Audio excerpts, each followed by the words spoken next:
So, over the past week, or a couple days, I should say, Kwame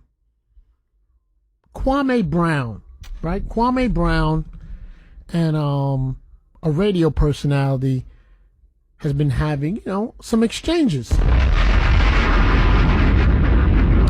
I believe Kwame Brown is a former NBA player, and I don't know how him and the radio personality, I don't even know how that exchange started to happen, but I know there was a lot of tension with Kwame Brown all week. He was being very opinionated, and somewhere him and this radio personality, they had words, or they clashed.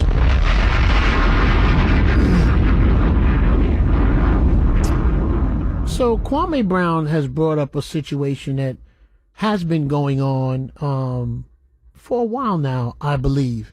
And just to say, I'm going to be we're going to be so fair, we're going to be very fair today, because I'm going to discuss this. I'm going to play some music. I'm going to discuss this.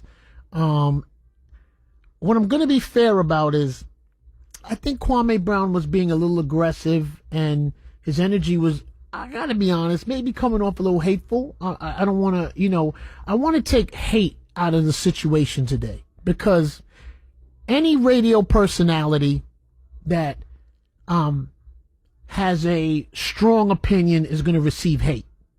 And I want to remove that today, because that's not what this is about.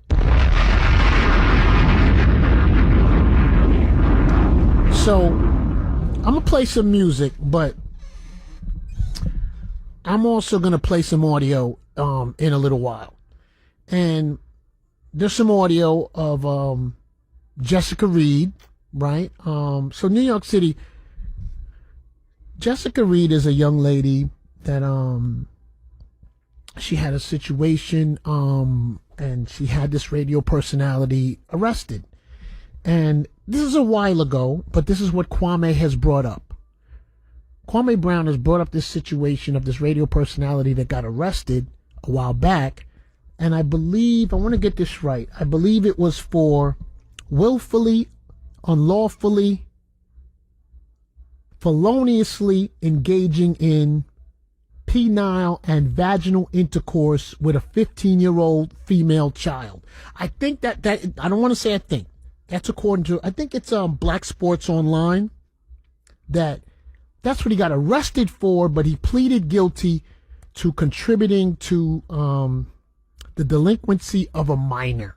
Okay, that's what he ended up pleading guilty to. Now, I want to keep this super neutral for a second. That's the situation, and those are facts, and we're going to give facts. And this isn't up to me to decide today. I'm going to play some audio in a little while that I want you guys to decide on how you feel about the audio. And then I'm going to give my opinion, which is just my opinion, at the end of the audio. So, I believe Jessica Reed did an interview with Star from Star and Buck Wild. So I'm going to play that audio in a second, not right now. And then, so you gather people near this operation, because I'm going to play some audio that you've never heard before. I just want to see how you guys look at it. I want your opinion, and I'll give my opinion. So, Jessica Reed had an interview with Star from Star and Buck Wild. And I think what moved me to bring this to the forefront today, because that interview is actually old. Someone sent me audio and footage of Jessica Reed's mom, and her name is Jocelyn Sullivan. And I believe Jessica Reed is originally from Brooklyn, and she moved out to South Carolina. And we're going to be fair, because, it's important to be fair. For some reason, I'm not going to lie to you, I think the mom touched something inside of me that kind of didn't make me feel good about staying home and not talking about it. But I am going to talk about it, and I am going to play the audio. And I want to say something to New York. I consider this radio personality, he's on my side of the fence. When I say my side of the fence, comes from what I come from, and kind of does what I do. You know, I just felt it was something that needs to be talked about. And I didn't think it was something I just wanted to just blurt out my opinion. I'm going to play the audio in a little while, and you guys decide. And you can let people know and situate them. I'm going to play some audio. I'm going to come back with the audio from Jessica Reed, and she did an interview with Star, and then I'm going to play the audio of her mom, and then we'll take it from there. 1-800-223-9797 at FunkFlex. Kwame Brown put a light, man, but ooh. Okay, so let's play some music and we'll get to it. Let's go. Hot 97. Oh! It's Hot 97, FunkFlex. So like I told you, I guess this subject has surfaced again because of Kwame Brown, who was being aggressive. And I must tell you, New York, somebody should give this guy Kwame Brown a podcast. He should dial this down a little bit because he was definitely super aggressive.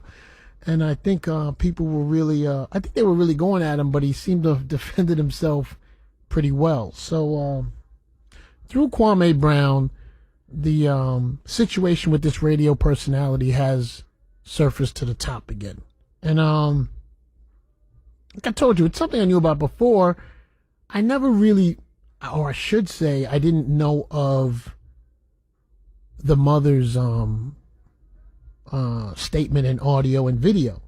But what I'm going to play for you, and like I told you, we keep an open minds here. I will play the audio, and then we'll see, we'll give our opinions. So, first, this is, let me make sure I got this right. This is Jessica Reed when she was being interviewed by Star from Star and Buck Wild. Okay. Listen, I don't want that man's money. Okay, sorry, I started wrong. Let me start from the top. Okay, let's go. Listen, I don't want that man's money. I don't want nothing from him. I just want people to know who he really is. He's a liar. I have been dealing with this for over 15 years. My life has never been the same since that night. My relationships with my family and my friends have suffered because of it. Mentally, I suffer. Emotionally, I suffer. So I don't want nothing from him. I don't want to speak to him, and I don't want to seem angry, but there is still a part of me that's upset because he took something from me. You know what I mean? Like, I didn't even like him like that. And when I first met him, he expressed that he liked me in that way. But I told him, no, we could just be friends. And that was that. Those were not the dynamics of our relationship. We were just friends. Me, and I trusted him. And when I got there, I felt a little uneasy because there was just so many people there that I didn't know. It was really more guys than girls. It was me, Malika, and maybe... He made Malika a drink? Did he make a drink for you as well? He made both of us a drink, yes. So I put my drink down about maybe 10, 15 minutes after trying to help her and clean her up. I got up because I just wasn't feeling right. My head was just dizzy, and I just felt funny. I could see and I could hear, but I just didn't feel like myself. Right. So I got up, and when I got up, it's like I collapsed to the floor. Like I couldn't really move my legs or anything. It was weird. Okay. So Okay, so took a plea with regards to this case, and it's behind him. You spoke about being on top of you. Is that your official statement, that was on top of you, penetrating you? Yeah.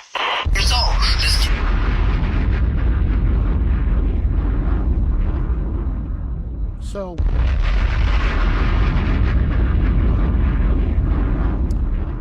that was Jessica Reed and being interviewed by Star. And,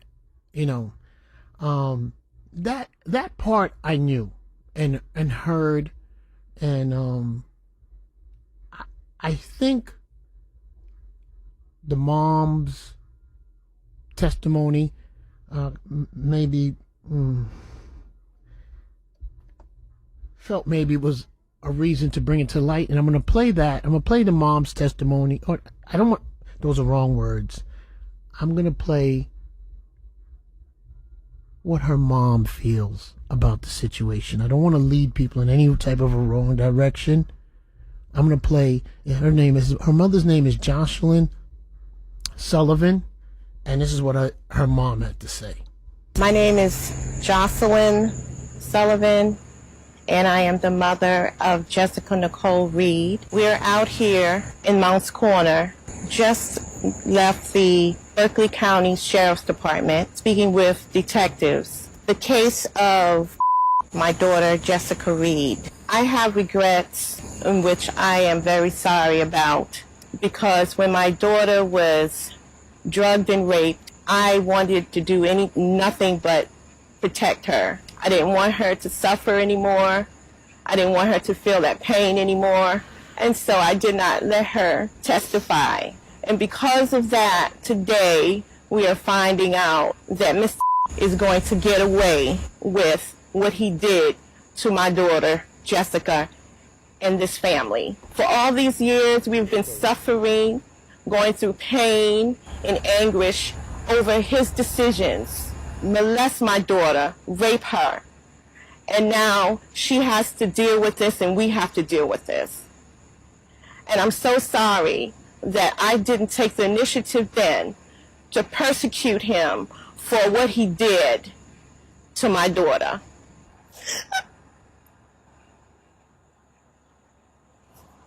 I'm sorry.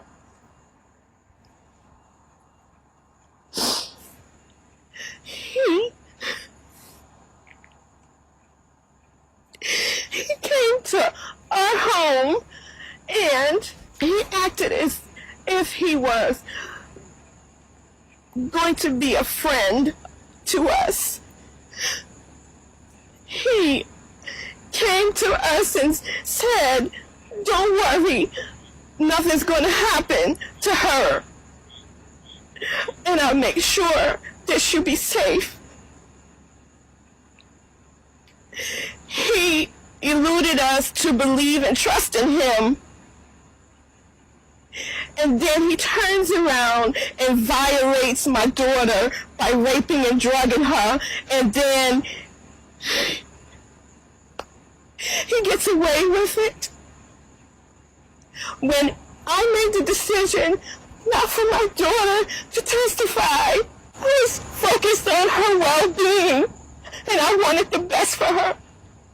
I didn't want to put her in the stand to relive all of that pain and suffering. And now, 17 years later, because he continues to make mockery about it, joke and laugh about it, like it doesn't even matter to him, or he has no regrets or anything.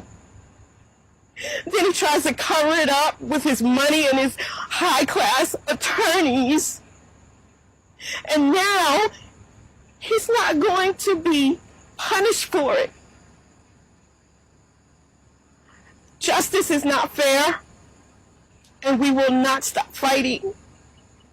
We will fight for justice and closure for my daughter Jessica and this family. According to the detectives, because he negotiated a plea deal, he cannot be prosecuted for the rape charge.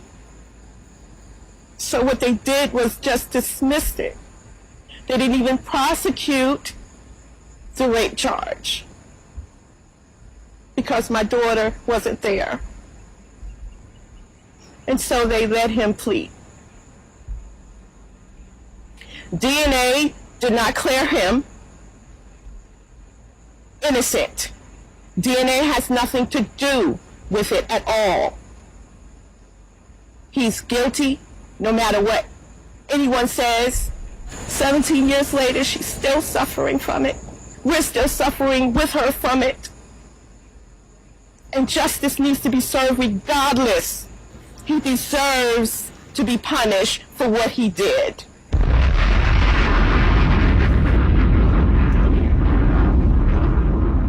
So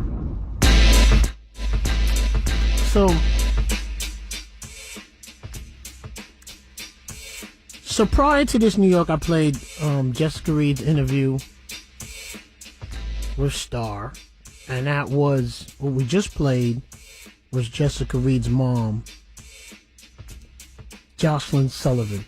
Now, you can watch all the things online, or and come to your own conclusion. So New York City, I'm gonna take time right now and give my opinion.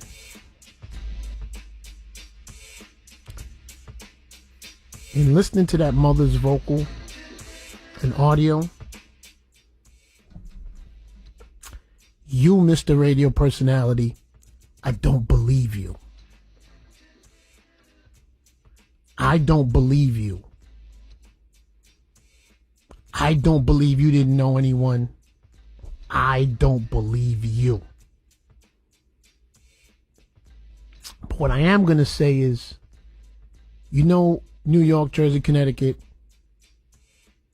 I wouldn't condemn somebody. A situation can happen. Something can happen. Things happen. And I'm not just saying things happen loosely and generically. I'm just saying maybe a mistake was made early on in life. And I get it. I don't like it. I don't understand it. Right? So this situation happens. It's a bigger charge. You plead out to a lesser case. You're young. I get it. The part I'm going to share with you, New York, because I'm going to tell you something. I really don't need to say your name, because I'm going to tell you why. I don't care if everyone knows. I want you to know. Where this goes left is you continuously, let me turn the music down. This goes left because you continuously stand on that podcast and stand every time you get to try to normalize. You try to normalize it every chance that you get, that it's okay to put pills in a woman's drink. You talk about it all the time, that it's okay, or it happens, or because you're young, to put drugs in a woman's drink and have sex with her while she's incoherent. You talk about it all the time. That's what makes you a nasty creep.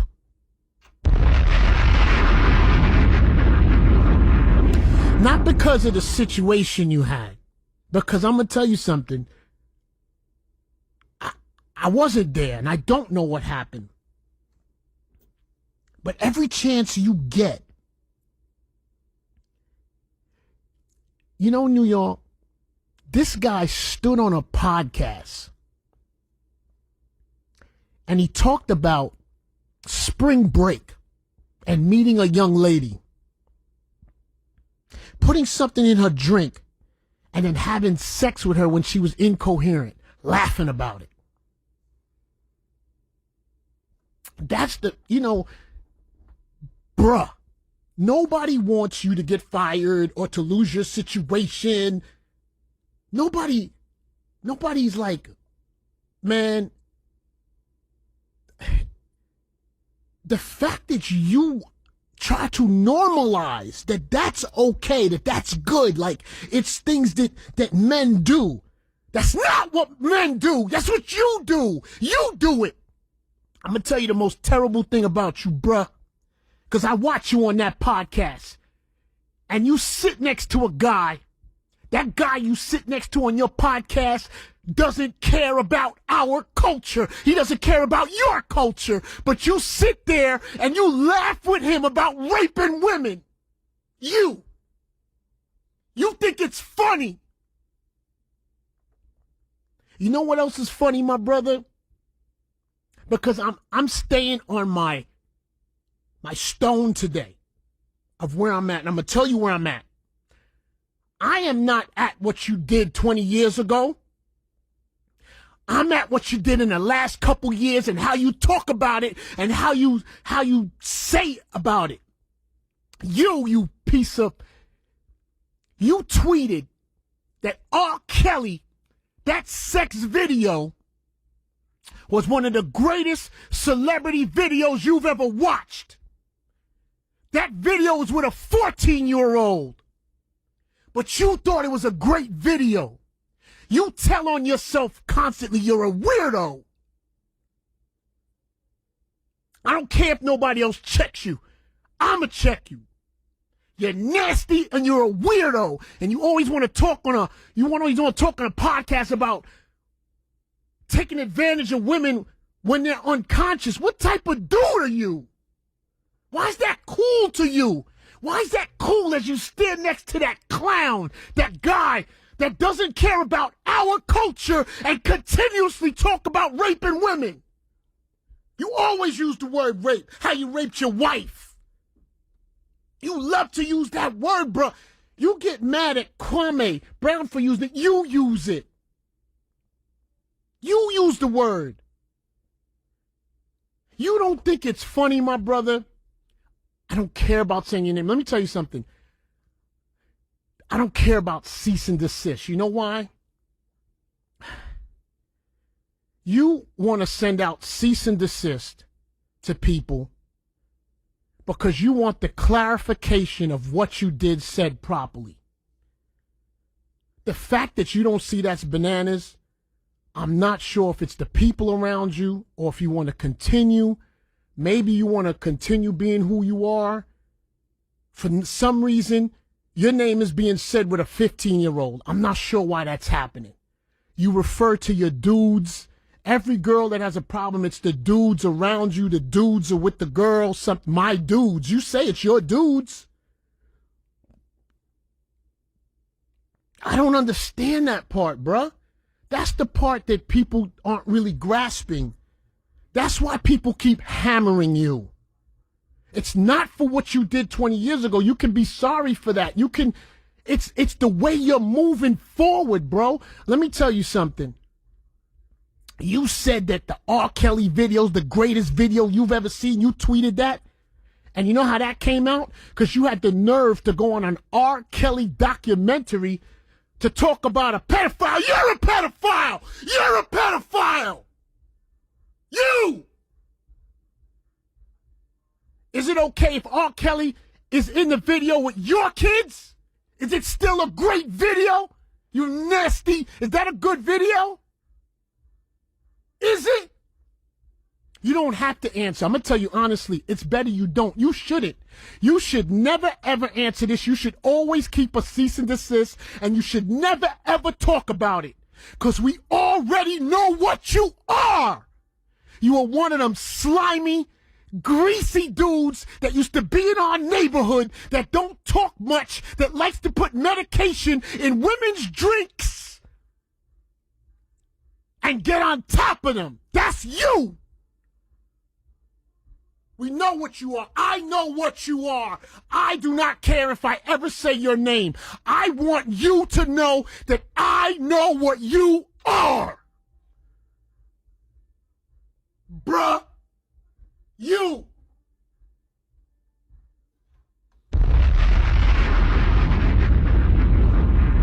You're nasty and you're disgusting. And you like to joke about, it's the podcasting that takes me to a bad place. It's your joking about it that takes me to that place. And the other places, nobody checks you. Nasty. I'm checking you. Nobody doesn't respect your accomplishments and what you do and what you stand for. You should have your opinion. You worked hard for it. Don't confuse popularity with doing whatever you feel you can do. You hear the emphasis in that mother's voice. You watched it. You know how I know you watching. You know everything that people are saying because you send out the cease and desist. Cease and desist means you're lying. You do not want people to discuss the subject. And guess what? You're right.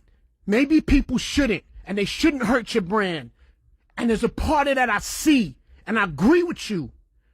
What makes you a creep, what makes you a nasty creep is you keep making jokes and how funny it is for a woman to get raped while she has drugs in her and not being able to remember. That's the part, you creep. You nasty creep. That's the part people are saying they can't stand about you. Nasty. I wish that would happen to my daughter. Spit in your face. You talk about another man's family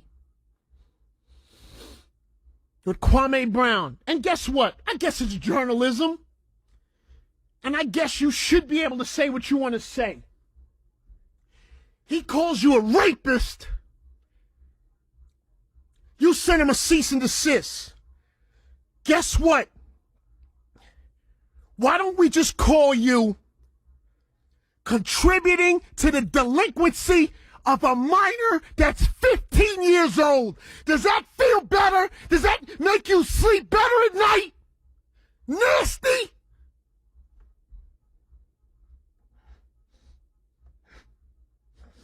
It does, right? Makes you feel better about yourself? Because guess what, my brother? No cease and desist will help your guilt. And ain't gonna make you sleep better at night. You just pulled the wool over more people's eyes. Congratulations to you. If that's what you want out of life, sir, you have won.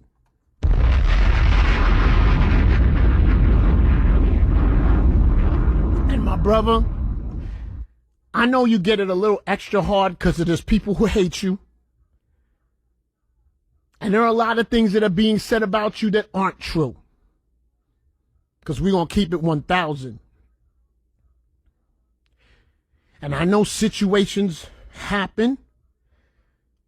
My brother, you sound like you cop to what you cop to, and you're paying, you're on probation, whatever you're doing.